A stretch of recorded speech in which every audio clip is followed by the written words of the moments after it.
Il faut balayer les préjugés qui disent que la viande de porc a été interdite parce que cela dépendait des conditions de conservation.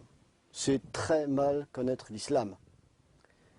La viande de porc est interdite à la consommation parce qu'elle est interdite dans le Coran et que Dieu l'a voulu ainsi et que tous les musulmans sont convaincus que le Coran est la parole divine.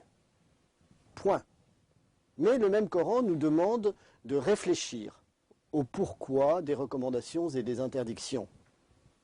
Et si l'on se place au plan scientifique, on voit que la viande de porc, d'abord le porc est un animal qui consomme un peu n'importe quoi, c'est un omnivore. Et il va être amené à consommer également des déchets. Deuxièmement, le porc est le seul mammifère omnivore qui ne dispose pas d'un enzyme qui lui permette de dégrader les bases puriques et pyrimidiques pour les excréter dans les urines. Ainsi, ces produits de dégradation de son métabolisme se stockent dans sa viande. Et plus le porc devient âgé, et plus sa viande devient stockée de produits de dégradation de ce qu'il a mangé.